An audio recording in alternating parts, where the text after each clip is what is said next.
The little girl was standing alone in the rain when Daniel Mercer first saw her. Not the kind of drizzle you ignore, the kind that soaks through denim and settles into your bones. The parking lot outside the 24-hour grocery store shimmered under harsh white lights, puddles swallowing reflections of passing cars. People rushed by with carts and umbrellas, collars turned up, eyes down.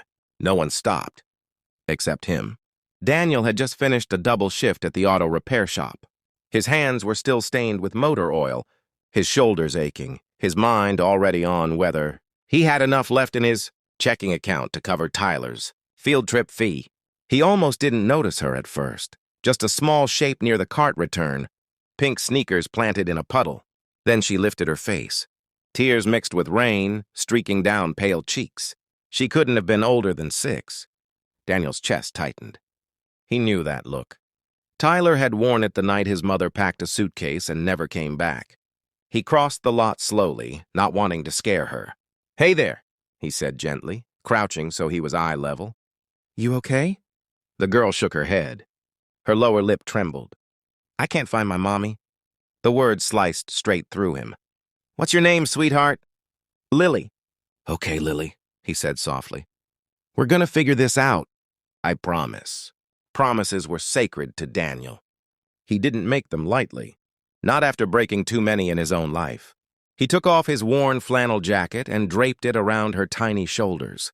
It swallowed her whole. She smelled like strawberries and fear. Inside, the store manager called security. They made an announcement over the intercom. No answer.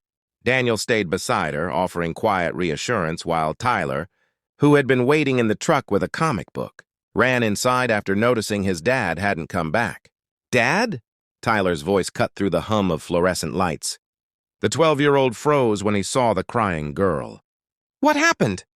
"She's lost," Daniel said. Tyler didn't hesitate. He stepped closer and gave Lily a small, awkward smile. "Hi, I'm Tyler. I once got lost at the zoo for like 20 minutes. It was the worst 20 minutes of my life." Lily sniffled. "Did you find your dad?" "Yeah," Tyler said. "He didn't stop looking." Daniel swallowed hard. 30 minutes passed. Then an hour. Still no mother. Police arrived. They asked questions gently. Lily couldn't provide much.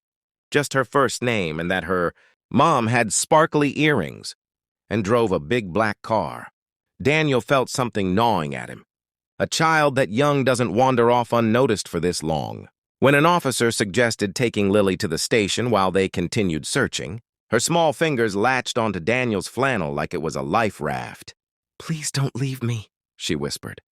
Something in Daniel broke open. He looked at the officer. "If it's okay, she can wait with us.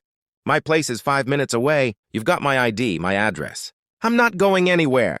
The officer studied him, the calloused hands, grease-stained jeans, tired but steady eyes, and nodded. That's how Lily ended up sitting at Daniel's small kitchen table an hour later, wrapped in one of Tyler's hoodies, sipping hot chocolate from a chipped Christmas mug. The apartment wasn't much. Faded couch, secondhand furniture, school photos taped crookedly to the fridge. But it was warm. Safe. Tyler showed Lily his action figure collection. Daniel cooked grilled cheese sandwiches, cutting them diagonally like he always had when Tyler was small. Lily's giggle, soft and hesitant at first, slowly filled the apartment. Daniel hadn't realized how quiet his home had been lately. It was nearly midnight when the knock came. Not a normal knock. 3 sharp, controlled raps that echoed with authority. Daniel's stomach tightened. He opened the door to find 2 men in dark suits standing beneath the hallway light. Behind them, more uniformed officers lined the corridor. And at the center of it all stood a woman who looked like she had stepped off the cover of a magazine. Tall, impeccably dressed, diamond earrings catching the light. Her eyes, however, were wild. "Where is my daughter?" Daniel stepped back immediately. "She's safe. She's inside." The woman pushed past him before he could say another word. "Lily?" The little girl came running from the living room. "Mommy!" They collided in an embrace so fierce it seemed to pull the air from the room. The woman dropped to her knees, clutching Lily like she might disappear again. Daniel let out a breath he hadn't realized he'd been holding. But something felt off. The men in suits didn't relax. The officers didn't leave. The woman finally stood, her composure snapping back into place with practiced precision. Up close, Daniel recognized her face. He'd seen it on magazine covers in the grocery checkout line. Victoria Langford, tech mogul, investor, billionaire. Her company's powered half the apps on Daniel's phone. She turned to him. "You're the one who found her." "Yes, ma'am." Her gaze softened for half a second. "Thank you." Relief flooded him, until she added, "Now tell me exactly where you found her." He explained. "The parking lot. The rain, the waiting." Victoria's jaw tightened. "She wasn't lost," she said quietly. Daniel blinked. "What?" "She was taken." The words sucked the oxygen from the room. "My security detail was attacked. My driver was forced off the road 2 miles from here." Lily was in the back seat. "When the car stopped, someone opened the door." Daniel felt cold. "She must have run," Victoria continued. "She's been taught to run if she feels unsafe, to find lights, crowds, the grocery store." Daniel's mind reeled.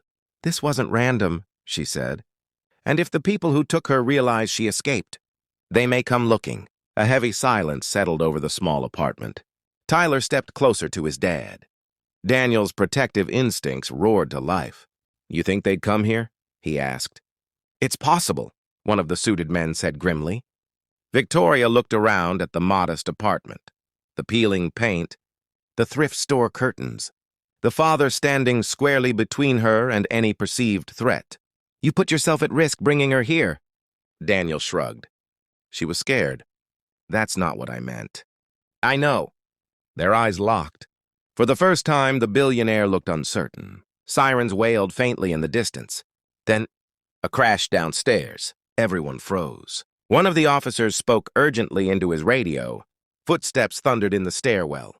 Victoria's security detail moved instantly, forming a barrier. Daniel didn't think.